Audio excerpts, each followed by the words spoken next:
Uses of potentiometer मध्ये सगळ्यात first जो यूज आहे तो काय, to compare EMF of the cell. हे प्रॅक्टिकलला सुद्धा आहे. ठीक आहे, ईएमएफ तुम्हाला कम्पेअर करायचे किंवा एखादा ईएमएफ माहित असतो, नोन असतो, दुसरा ईएमएफ फाइंड करायचा असतो. ठीक आहे, दोन प्रकारचे सेल दिले जातात, एक असतो डॅनियल सेल, एक असतो लॅकलांज सेल. ठीक आहे, त्याच वेळी लक्षात येतील ते.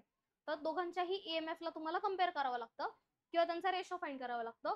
ऑर एल्स एक ईएमएफ तुम्हाला नोन असतो, एक ईएमएफ अननोन असतो, त्याच्यावरून तुम्हाला ईएमएफ ची व्हॅल्यू फाइंड करायला लागतं. ठीक आहे, तर पोटेन्शिओमीटरचा सगळ्यात फर्स्ट यूज काय, to compare EMF of the cell. सेलच्या ईएमएफ ला काय करणं, कम्पेअर करणं, म्हणजे त्यांचं काय काढणं, रेशो काढणं. काय काढणं, त्यांचं रेशो काढणं. ठीक आहे, तर आता पोटेन्शिओमीटरची जर डायग्राम पाहिली, तुम्हाला पोटेन्शिओमीटर दाखवलाय का?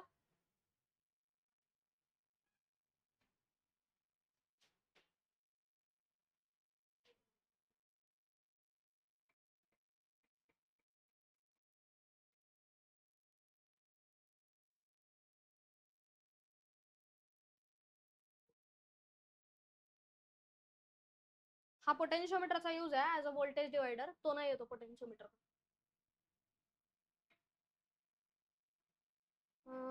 पोटेन्शिओमीटर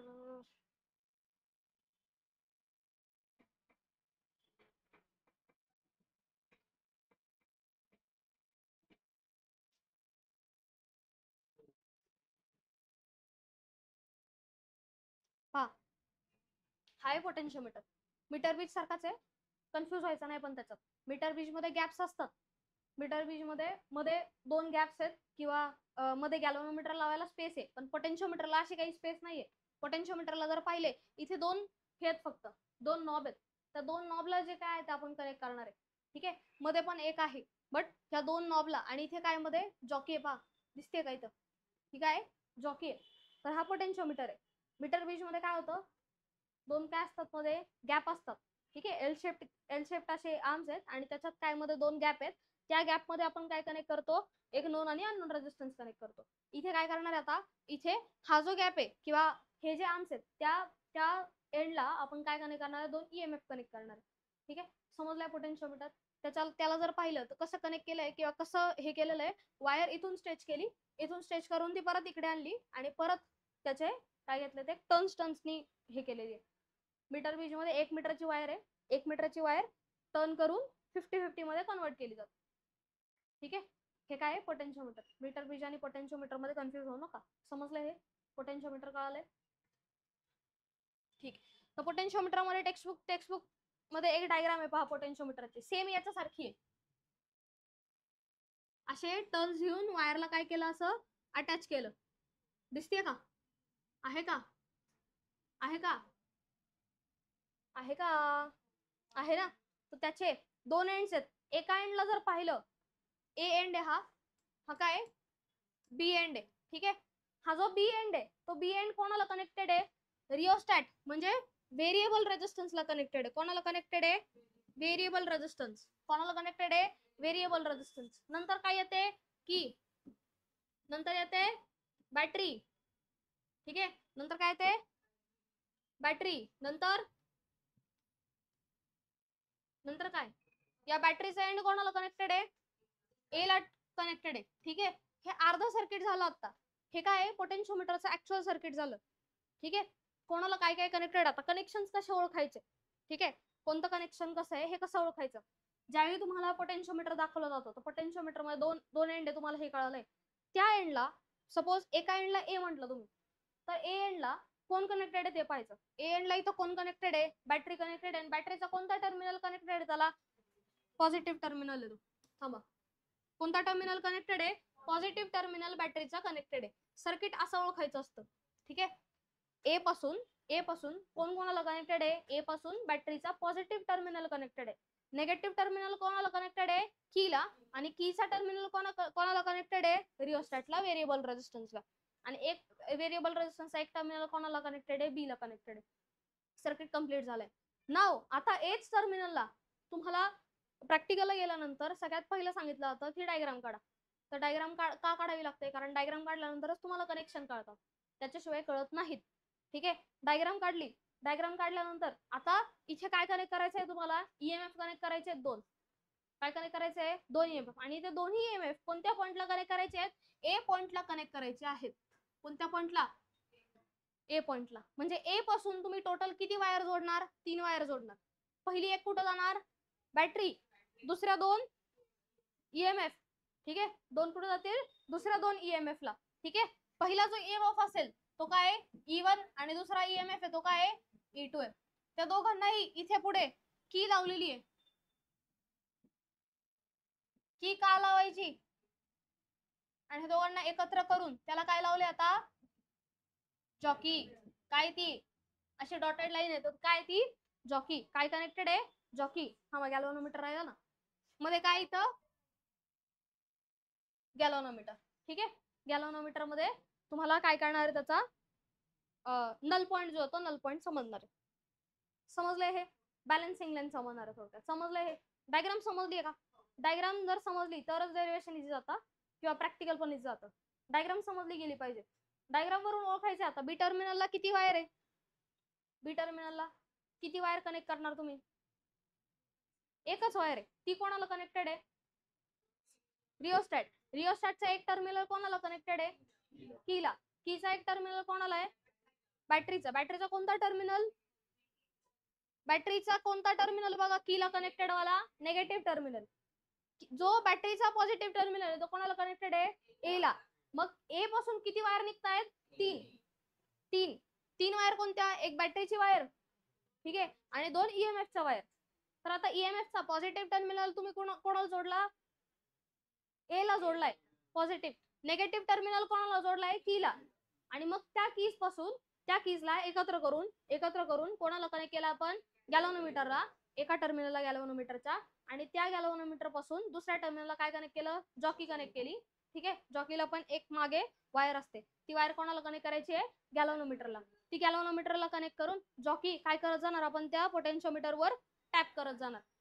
ती अशी हे करायची नाही, स्लाइड करायची नाही. का स्लाइड करायची नाही? फ्रिक्शन क्रिएट होतं आणि त्यांनी व्हॅल्यूज बदलतात म्हणून. ठीक आहे, फ्रिक्शन नकोय. फ्रिक्शन क्रिएट झालं तर हीट जनरेट होते आणि ते नकोय आपल्याला. ठीक आहे, म्हणून काय करायची? जॉकी टॅप करत जायची. त्याला टॅप की पण म्हटलं जातं. हे समजलंय का? समजलंय नक्की? नक्की समजलंय? तर आता पुढे जाऊ. हा सांगते ना. ठीक आहे, पहिला ईएमएफ काय आहे? E1 आणि दुसरा काय आहे? E2. ठीक आहे, एक की ओपन एक की क्लोज का केलेली आहे ते पाहायचंय आता. ठीक आहे, पहिला मला ह्या सर्किटशी म्हणजे E2 EMF शी काही संबंध नाहीये. ठीक आहे, बॅलन्सिंग लेंथ E1 साठी फाइंड करायची आहे. कोणासाठी फाइंड करायची आहे? E1 साठी बॅलन्सिंग लेंथ फाइंड करायची आहे. पोटेन्शियोमीटर प्रिन्सिपल काय सांगतो? Potential upon length is equal to काय येणार आहे? कॉन्स्टंट. किंवा पोटेन्शियल हा येतो पोटेन्शियल ग्रेडियंट. ठीक आहे, किंवा potential difference is directly proportional to length असं. ठीक आहे, मग पोटेन्शियल डिफरन्स हा ईएमएफ ला पण इक्विव्हॅलेंट देऊ शकतो. ईएमएफ म्हणजे पोटेन्शियल डिफरन्स येतो तसा पूर्ण सर्किट मध्ये. ठीक आहे, तो काय येतो? Directly proportional to length. एकतर तुम्ही असं लिहू शकता किंवा असं लिहू शकता. हे समजलंय का? मग ईएमएफ ला काय लिहू शकता तुम्ही? EMF can be written as K times L. बरोबर, के टाइम्स एल लिहू शकता. का? कारण के म्हणजे काय? डायरेक्ट प्रपोर्शनॅलिटी जागी इज इक्वल टू कॉन्स्टंट टाकला. ठीक आहे, प्रज्वलित हे बसायला समोर. समजलंय हे? समजलंय का? मग आता एक्सपेरिमेंट काय करायचंय ते समजून घ्या. याच्यात सगळ्यात थिअरी लिहायची बरं. हा सगळं जो डेरिवेशन आहे त्याच्यात फक्त थिअरी आहे. मग आता तुम्ही कनेक्शन्स लिहिले. ठीक आहे, कनेक्शन्स लिहिल्यानंतर सगळ्यात महत्वाची गोष्ट करायची आहे की ईएमएफ E1 जो आहे त्या E1 ला त्या E1 ला काय करायचंय? तुम्हाला क्लोज करायचंय. आणि E2 काय ठेवायचंय? ओपन.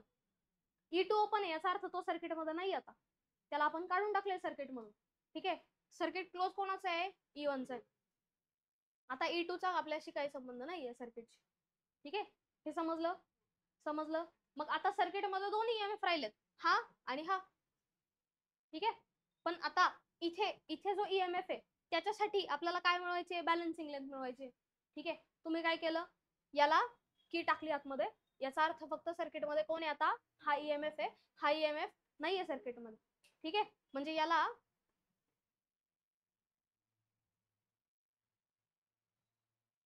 हे याच्यात खोडायचं नाही बरं का एक्झाम मध्ये. त्याचा तुमच्या अंडरस्टँडिंग साठी सांगते. ठीक आहे, समजलं का? सर्किट मध्ये कोण आहे आता? फक्त E1 आहे. ठीक आहे, मग जॉकी काय करत जाणार? आपण टॅप करत जाणार. टॅप करत गेल्यानंतर तुम्हाला एक लेंथ मिळणार आहे. काय मिळणार आहे? लेंथ मिळणार आहे. तर ती लेंथ आपल्याला मोजायची. ठीक आहे, ती सपोज आपण म्हणूयात L1. कधीतरी वेगळी येणार आहे, म्हणजे व्हॅल्यूज बदलणार आहेत त्याच्यात. ठीक आहे, ती लेंथ सपोज काय म्हणूयात L1. म्हणजे ज्यावेळी ईएमएफ E1 होता त्यावेळीची लेंथ काय आली? L1. बरोबर. मग याला असं लिहू शकतो का? E1 is equal to K times L1. बरोबर. म्हणजे फर्स्ट कंडिशन मध्ये काय केलं आपण? कोणामध्ये की टाकली? की K1 क्लोज केली. याला K1 म्हणूया. की K1 क्लोज केली आणि K2 ओपन केली. म्हणजे सर्किट मध्ये आता हे नाहीये, कोण E2 नाहीये. ठीक आहे, कोण क्लोज केलं? K1 क्लोज केली. K1 जर क्लोज केली तर E1 हा सर्किट मध्ये राहतो. बरोबर. आता नेक्स्ट प्रोसेस काय करणार? फर्स्ट काय केलं होतं आपण? K1 काय केली होती? क्लोज आणि K2 ओपन. मग सर्किट मध्ये काय राहिलं होतं? E1. आता सेकंड काय करणार आपण? K2 ही क्लोज करणार आणि K1 ओपन ठेवणार. ठीक आहे, आता मग आता हा K1 काय असणार? ओपन असणार. बरोबर का? आता हा K1 ओपन आहे आणि कोण क्लोज आहे? K2 क्लोज आहे. मग आता सर्किट मध्ये कोण आलं? E1 की E2? E2 आला सर्किट मध्ये. बरोबर. मग आता E1 चा काही संबंध आहे का? नाही. आता कोण आहे? E2. मग E2 ज्यावेळी आपण लावणार सर्किट मध्ये त्यावेळी टॅप कीनी काय करत जाणार? त्याच्यावर टॅप करत जाणार. एक बॅलन्सिंग लेंथ मिळेल, तिला काय म्हटलं? L2. ठीक आहे, म्हणजे E2 is equal to K times L2. झालं.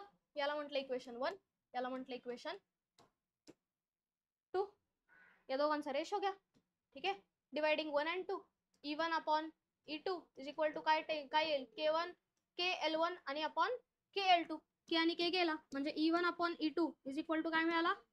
L1 upon L2. आणि हीच आहे पोटेन्शिओमीटरची कंडिशन किंवा बॅलन्सिंग कंडिशन. समज डेरिवेशन एवढं नाहीये मोठं, बट काय मोठं आहे? जे लिखाण थिअरी करायची ती मोठी. थिअरी काय? की पहिलं काय करणार आपण? सगळे कनेक्शन्स करून घेतो.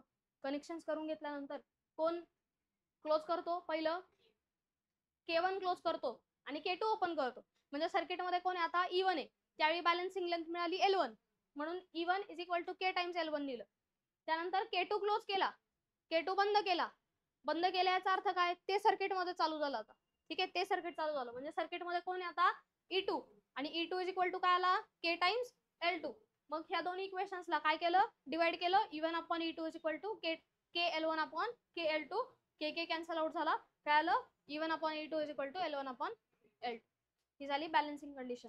ठीक आहे, आणि ही आहे फर्स्ट मेथड. कोणती मेथड? फर्स्ट मेथड, जिथे ईएमएफ कम्पेअर केला जातो. ठीक आहे, अजून एक सेकंड मेथड आहे, त्याला आपण सम अँड डिफरन्स मेथड म्हणतो. ठीक आहे, ही फर्स्ट मेथड आहे ज्याने आपण ईएमएफ ला कम्पेअर करू शकतो. दोन ईएमएफ ला कम्पेअर करू शकतो, ही फर्स्ट मेथड. आणि दुसरी कोणती आहे? सम अँड डिफरन्स मेथड, जी मेथड 2 आहे. समजलंय? झालं. डाऊट आहे का काय? थिअरी काय लिहायची?